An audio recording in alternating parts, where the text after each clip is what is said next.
Assalamualaikum warahmatullahi wabarakatuh. Halo teman-teman TK dan TAUD Qurrata A'yun. Hari ini Bu Guru akan bercerita kisah Nabi Ismail. Simak ya. Kisah Nabi Ismail. Allah memerintahkan beliau menempatkan Ismail dan ibunya terpisah dari ibunda Sarah. Suatu hari, Nabi Ibrahim menyuruh Bunda Hajar untuk berkemas-kemas. Mereka akan mengadakan perjalanan jauh. Ismail yang masih menyusu pada ibunya tentu dibawa pula. Mereka melintasi rute yang panjang dan akhirnya sampailah di suatu tempat yang sangat gersang. Tidak ada pepohonan tempat bernaung, udaranya pun panas. Yang ada hanya hamparan pasir dan bukit-bukit berbatu. Nabi Ibrahim turun dari kendaraannya. Kemudian menurunkan istri dan anaknya.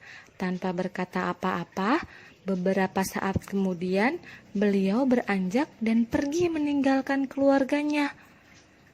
Ibunda Hajar yang melihat keanehan ini segera berteriak memanggil, "Ibrahim, hendak kemana? Kenapa engkau biarkan kami sendirian di sini?" Tapi Ibrahim tidak menjawab, hanya menunduk terus berjalan. "Ibrahim, apakah ini perintah Allah?" "Ya, kalau begitu aku yakin Allah tidak akan membiarkan kami." Ibunda Hajar sangat sabar dan ridho atas keputusan Allah. Nabi Ibrahim sebenarnya tidak tega meninggalkan keluarganya di tempat terpencil dan gersang itu. Tetapi keyakinan akan kebenaran Allah dan kemurahan Allah menjadikan beliau mematuhi perintah yang sulit ini.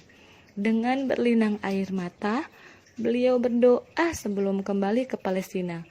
"Tuhanku, aku telah menempatkan keluargaku di tempat gersang ini, di dekat rumahmu, Ka'bah. Mudah-mudahan mereka menegakkan sholat, dan jadikanlah hati manusia senang kepada mereka, dan berikanlah mereka rizki buah-buahan supaya mereka bersyukur." Kurang lebih 10 tahun kemudian, sekitar Ka'bah sudah menjadi tempat yang ramai berkat munculnya sumber air Zam-Zam. Banyak orang bermukim di sana. Ibunda Hajar dan Ismail sangat dihormati oleh penduduk karena mereka dianggap pemilik sumber air itu. Ismail tumbuh menjadi anak yang soleh, santun, dan sabar. Suatu ketika, Nabi Ibrahim mengunjungi keluarganya di Mekah. Setelah beberapa lama tinggal di sana, suatu malam beliau bermimpi menyembelih Ismail. Nabi Ibrahim termangu-mangu memikirkan mimpinya. Wahyu dari Allah atau godaan syaitan? 2 malam berikutnya, mimpi yang sama terulang.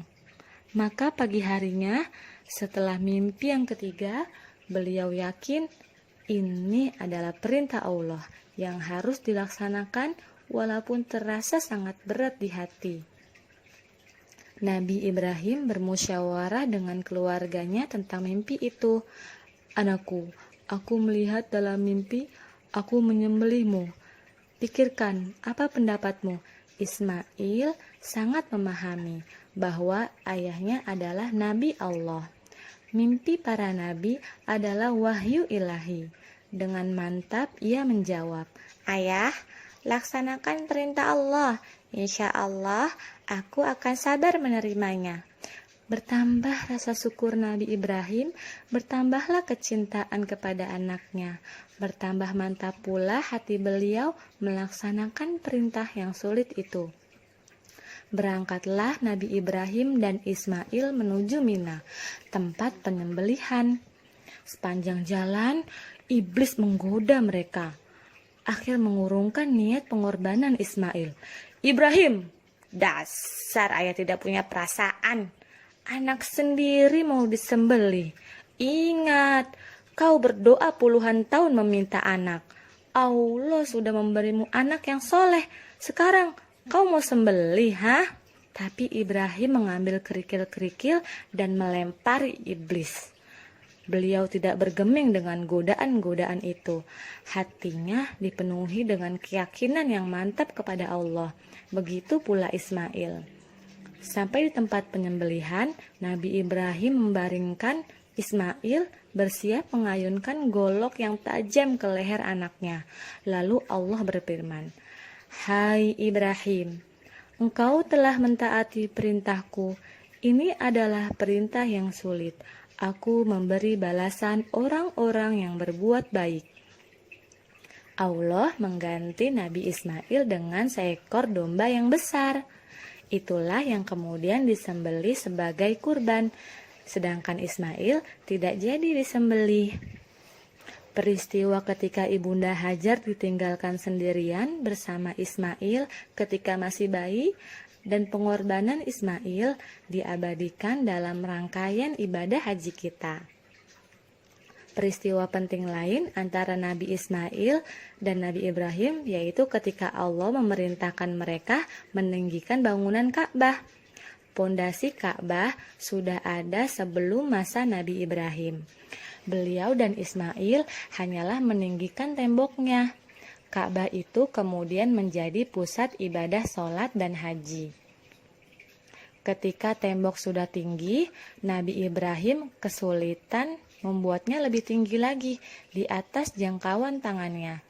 Maka beliau menjadikan sebuah batu sebagai pijakan kakinya.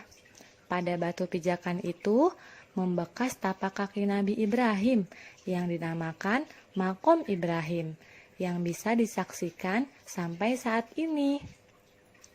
Ketika Ka'bah sudah jadi, Nabi Ibrahim berdoa untuk beliau dan Ismail dan anak keturunan mereka berdua. Antara lain, supaya diangkat Rasul dari keturunan mereka. Diangkatnya Muhammad SAW sebagai Rasulullah adalah jawaban atas doa Nabi Ibrahim. Nabi Muhammad SAW adalah keturunan Nabi Ismail. Suatu ketika, Nabi Ibrahim sedang berada di Palestina bersama Ibunda Sarah. Datanglah tamu asing, 3 orang laki-laki yang tampan yang tidak dikenal oleh Nabi Ibrahim. Nabi Ibrahim meminta Ibunda Sarah memasak sapi panggang untuk menjamu tamu-tamunya. Nabi Ibrahim memang sangat menghormati tamu. Setelah hidangan siap, Nabi Ibrahim mempersilahkan tamunya makan, tapi para tamu itu tidak sama sekali menyentuh makanannya. Timbul rasa takut dalam hati Nabi Ibrahim. "Jangan takut, kami adalah malaikat utusan Allah. Kami tidak makan dan minum. Kami membawa kabar gembira. Allah akan mengaruniai kalian seorang anak yang sangat cerdas, yang mempunyai pengetahuan sangat dalam." Mendengar itu, Ibunda Sarah memaki kegirangan. "Hah? Benarkah? Padahal aku seorang perempuan tua yang mandul. Adakah tuas kalian yang lain para malaikat? Sebenarnya kami diutus untuk menurunkan hukuman bagi penduduk Syadum karena mereka sudah keterlaluan. Tapi di sana ada Lut dan orang-orang beriman. Siksa ini hanya mengenai orang-orang durhaka. Lut, keluarga serta pengikutnya akan selamat, kecuali seorang istrinya yang jahat. Dia turut binasa." Nabi Ibrahim dikaruniai keturunan di masa tuanya. Beliau sendiri dikaruniai umur yang panjang. Dari keturunan Nabi Ismail, kelak akan lahir Nabi Muhammad. Sedangkan dari keturunan Nabi Ishak, lahir nabi-nabi Bani Israel. Semua nabi yang ada di dalam Al-Quran setelah Nabi Ibrahim adalah keturunan beliau. Maka Nabi Ibrahim disebut juga bapak para nabi. Nabi Ibrahim disebut juga sebagai bapak tauhid yang pertama mengajarkan bahwa Allah adalah Tuhan semesta alam. Para nabi yang sebelumnya hanya mengajarkan sebatas Tuhan suatu kaum. Nabi Ibrahim diberi gelar Khalilullah, artinya kekasih Allah. Banyak keteladanan yang diajarkan Nabi Ibrahim, yaitu teladan dalam menghormati tamu, menjadi seorang yang hanif, yang mengikuti kebenaran, selalu patuh pada perintah Allah, pemberani, sekaligus penyantun kepada orang tua dan manusia umumnya. Banyak kemiripan ajaran Ibrahim dan Islam. Dari peristiwa Isra Mi'raj, Nabi Muhammad bercerita bahwa sosok Nabi yang paling mirip dengan beliau adalah Nabi Ibrahim. Cukup sekian kisahnya, sampai bertemu di kisah selanjutnya. Wassalamualaikum warahmatullahi wabarakatuh.